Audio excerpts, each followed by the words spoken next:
Bem, meus queridos irmãos, celebramos hoje, então, esta festa do batismo do Senhor. Essa festa, a gente conclui o tempo do Natal e agora já iniciamos um novo tempo na nossa igreja, que é o tempo comum, não é? Fechamos um ciclo e iniciamos outro. E o batismo do Senhor é também uma grande epifania, não é? A maior epifania, como eu disse semana passada, é a manifestação do Senhor na história com o nascimento de nosso Senhor Jesus Cristo, não é? Deus que se revela na plenitude dos tempos a cada um de nós e a toda a humanidade. Mas o batismo do Senhor também é um episódio epifânico, mas mais específico, não é teofânico, porque agora Deus se manifesta na Trindade. Não sei se vocês perceberam isso, não é? Mas na cena do batismo do Senhor, Deus se manifesta enquanto Trindade, o Pai, que é a voz que se ouve da nuvem, o Espírito Santo que desce sobre Jesus de forma corpórea, e o próprio Filho de Deus, que é o nosso Senhor Jesus Cristo, que é batizado, não é? Olha, tem grandes ensinamentos para nós essa cena do batismo do Senhor. Mas vamos do início.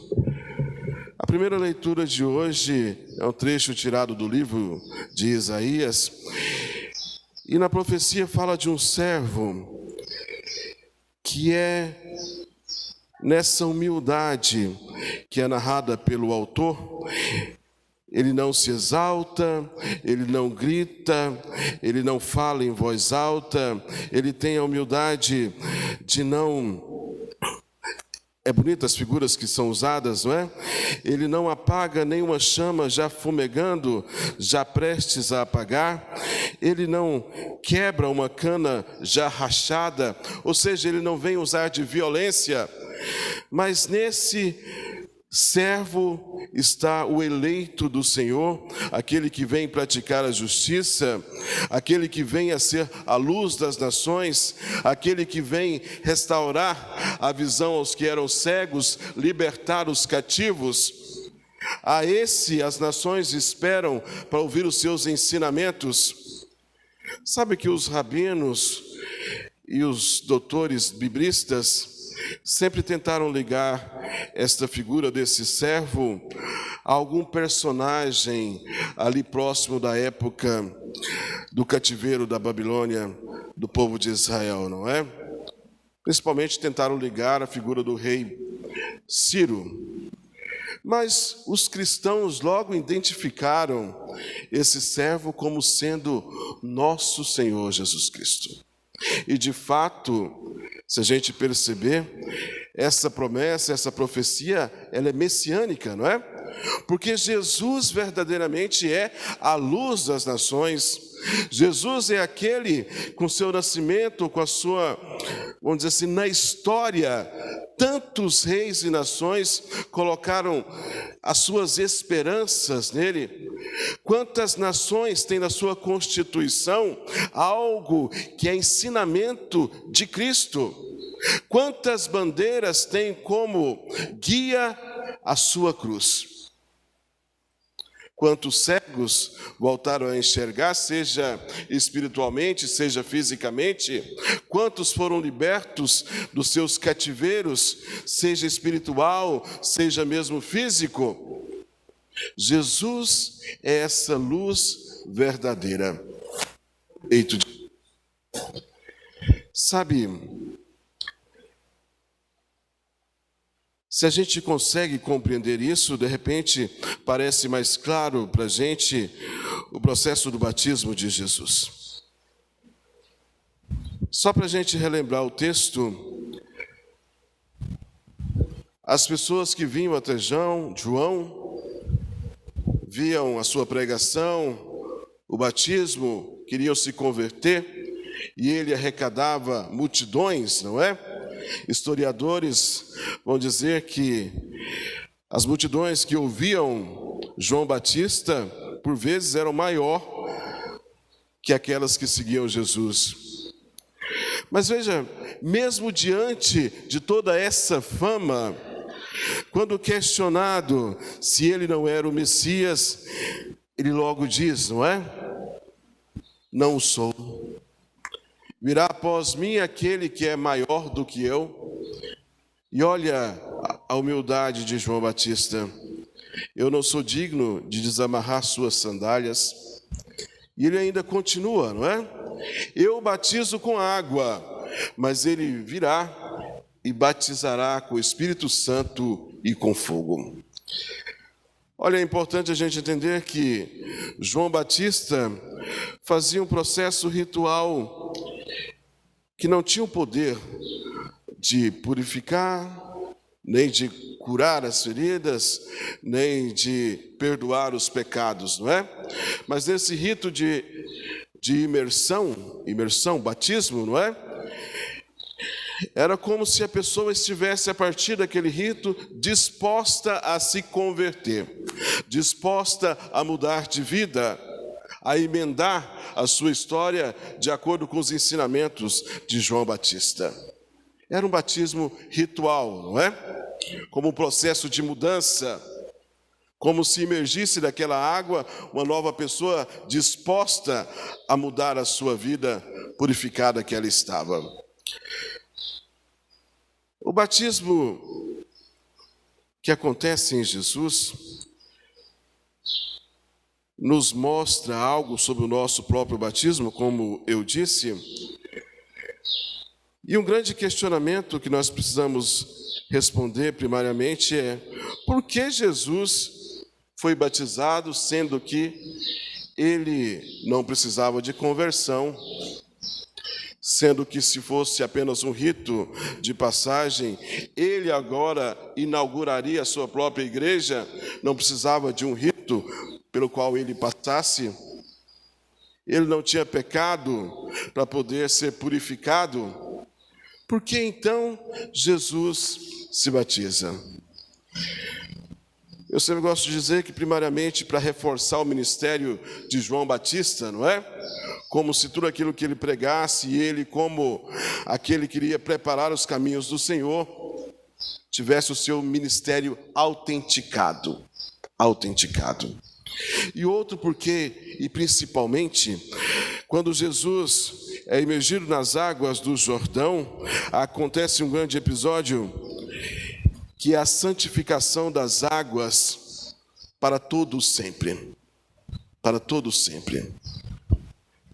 Agora jorram águas da fonte do Senhor, águas santificadas, com o poder de purificar não somente o corpo, mas também a alma, não é?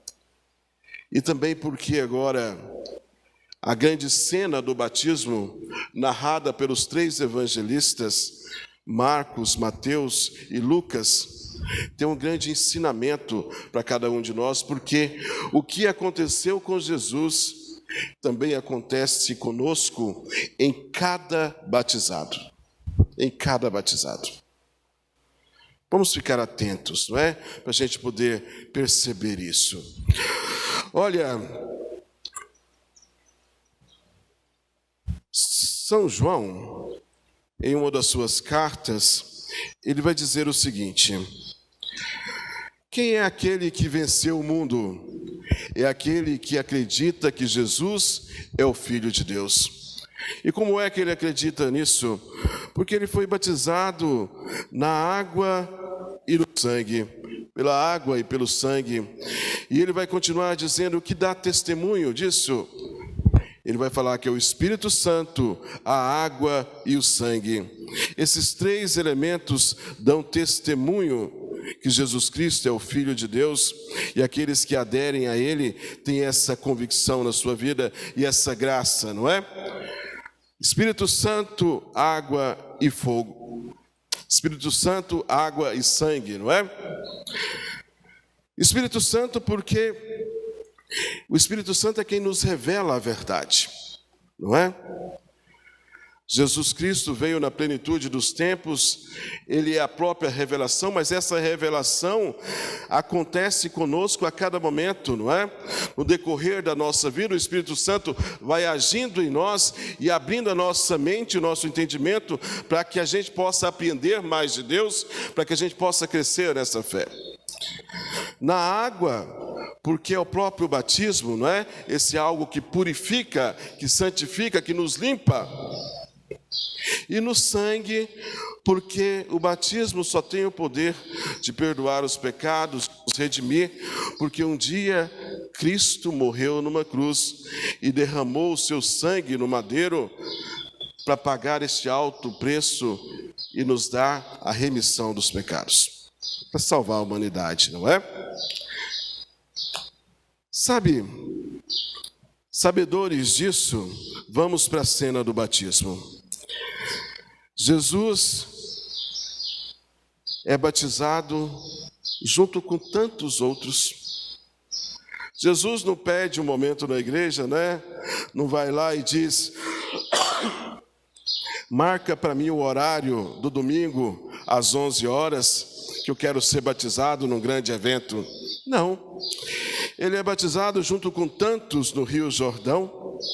E ele poderia passar batido como sendo um dos tantos que seguiam João Batista. Mas no batismo de Jesus acontece algo diferenciado. Vamos à cena, não é? A primeira coisa que acontece é que o céu se abre. A narrativa fala bem isso, não é?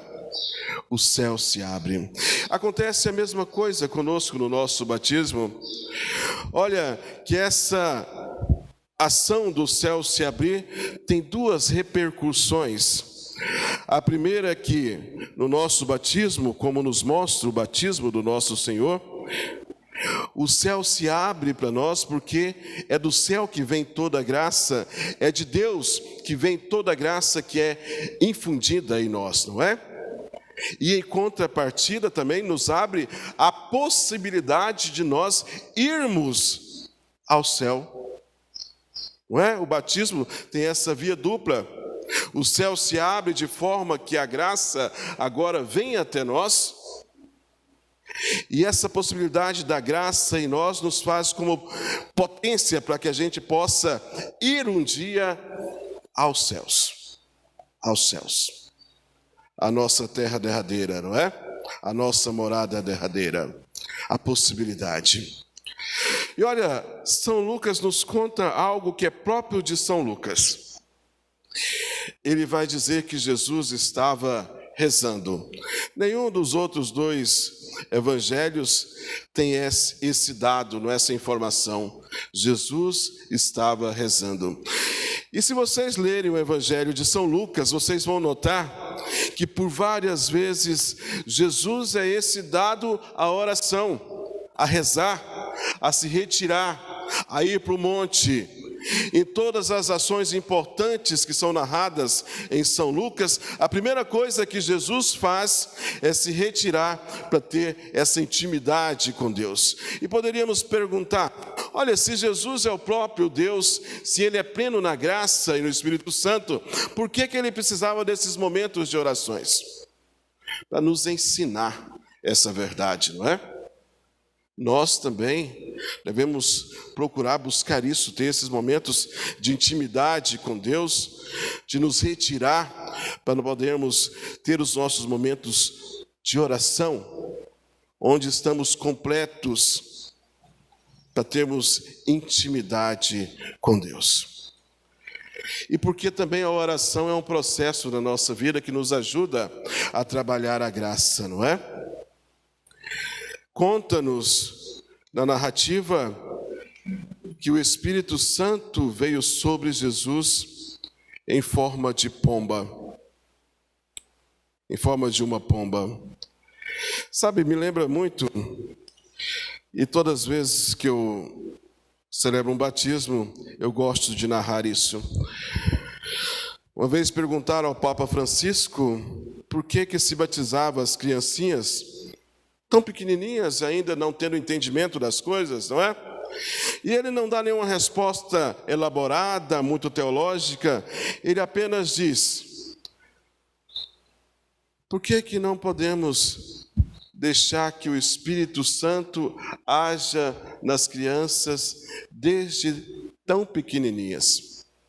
Por que negar o Espírito Santo às crianças, mesmo tão pequenininhas? Sabe, o Espírito Santo é essa força que nos impulsiona, não é? Que potencializa em nós as virtudes e a graça que é infundido em nós através do batismo. Olha, batismo também não é uma coisa mágica, não é? Parece que por muitas vezes ainda as pessoas no mundo de hoje, principalmente as avós, não é? Tem uma ideia ainda como se batismo fosse uma coisa mágica. Por vezes ainda chegam até mim e perguntam: diácono, quando é que vai ter batismo em tal lugar, tal comunidade? Eu tenho um netinho que ele precisa batizar, está custoso demais. Como se o batismo fosse resolver a custosice do menino, não é? Não vai resolver, porque o batismo não é mágica, a graça de Deus não é mágica, não é? No batismo acontece essa ação de ser infundida na alma da pessoa, essa marca que não sai, essa tatuagem indelével que não desaparece, esse caráter é impresso na alma daqueles que recebem o batismo como uma força, como um instrumento de graça, não é? Isso não se perde, mas a graça precisa ser trabalhada em nós, para ela se desenvolver, não é? Nós trabalhamos a graça com as virtudes, nós recebemos a graça e a partir do momento que nós agimos virtuosamente, essa graça vai crescendo em nós e vai transformando a nossa vida de maneira paulatina, não é assim, num piscar de olhos, não é? E olha, para vocês compreenderem bem isso, se vocês bem lembram, no Evangelho da festa da Sagrada Família, o Evangelho era Lucas, no episódio que Jesus fica no templo, não é? É perdido no templo, José e Maria vão na caravana e depois descobrem que Jesus não estava na caravana e volta. No finalzinho do Evangelho, vai dizer assim, que Jesus crescia em graça, sabedoria e estatura. Sim ou não? Sim, tem uns que estão em dúvida, né? Mas dizia assim, pode confiar. Jesus crescia em graça, sabedoria e estatura. Então, olha, ele crescia em graça, mas Jesus é a própria plenitude da graça, é dele que vem a graça e a sabedoria. Mas enquanto homem, enquanto aquele que assumiu a nossa humanidade, a graça vai se desenvolvendo ao momento que eu vou me abrindo ao poder do Espírito Santo, e isso vai crescendo em mim, não é? É uma ação. Jesus crescia, enquanto crescia de estatura, de tamanho, também a graça ia crescendo e também a sabedoria. E nós também é da mesma forma, não é? Por isso que nós percebemos pessoas que às vezes tiveram uma vida pregressa tão estragada, não é? Viveram tudo de ruim na sua vida, mas de repente ao longo do tempo ela transforma a sua vida. Não é do dia para a noite, é ao longo do tempo, porque ela assumiu essa graça que ela recebeu no batismo e ela com ações virtuosas vai crescendo na graça, crescendo enquanto pessoa, crescendo enquanto cristã, e transforma a sua vida. Por isso também que muitas pessoas às vezes recebem, né, tem um episódio onde uma mística acontece, um êxtase religioso, e ela sente um grande fulgor, um grande furor do Espírito Santo, quer transformar a sua vida, né, sente esse grande poder de Deus, quer trabalhar, quer fazer as coisas, né, mas de repente isso esfria, e de repente aquela pessoa que estava entusiasmada com as coisas de Deus, some. Se desencanta, se desilude, volta para a sua vida pregressa. Por que que isso acontece? porque ela não trabalhou as virtudes, porque é isso que mantém a nossa vida de oração, por isso é que mantém a nossa vida na igreja, é isso que mantém a nossa fé. É uma constância, não é? É uma vida virtuosa. Porque se a gente não alimenta, se a gente não tenta desenvolver a graça em nós, ela fica lá estancada, não é? Nós recebemos a graça, Deus não pega de volta, mas ela está lá, inerte, sem ação, sem ação. O Espírito Santo desce sobre Jesus, como também desce sobre cada um de nós. No batismo acontece a mesma coisa, não é? Vem sobre nós o Espírito Santo. E aí, ouve-se a voz do Pai que diz a Jesus: este é meu Filho amado, em quem ponho o meu querer. É uma frase belíssima, não é? Este é meu Filho amado, em quem ponho o meu bem-querer. Na Transfiguração, acho que tem uma mudancinha, vai dizer: este é meu Filho amado, escutai-o, não é? Escutai-o. Sabe que essas palavras também, mesmo que a gente não escute no nosso batismo, elas são ditas a cada um de nós. É o Pai que nos acolhe como filhos em Jesus Cristo, nós somos filhos adotivos de Deus, então Ele para cada um de nós também diz em nosso batismo, não é? Você é meu Filho amado, em Ti eu ponho o meu bem-querer. Nós somos filhos amados de Deus, não é? Eu gosto sempre das palavras de São João, quando ele diz que olha que grande presente de amor o Pai nos dá, de sermos filhos de Deus e nós o somos. Mas infelizmente por várias vezes nós negamos isso, não é? Somos filhos de Deus, nós temos direito a essa herança que Deus nos deu, que é a vida eterna. Não há coisa maior ou melhor que isso, a presença de Deus na nossa vida, mas por tantas e tantas vezes nós queremos viver ainda como animais, apenas instintivos, querendo matar os nossos desejos mais básicos e não pensando naquilo que é promessa para cada um de nós, uma vida em Deus, a recompensa eterna, uma vida que Deus tem para nos iluminar, nos deixar cheios, repletos do seu amor, completos em tudo, felizes. A felicidade começa aqui a partir do momento que nós entendemos que Jesus é aquele que pode nos completar por inteiro, é aquele que pode preencher o vazio da nossa alma, é aquele que pode dar sentido verdadeiro à nossa existência. A nossa existência. Sabe, essa semana eu conversava com alguém e a gente conversava sobre o matrimônio, porque eu falava do que mesmo? Tô ficando velhinho. Sim. Tem casais que, enquanto eles têm um objetivo em comum, eles estão bem, não é?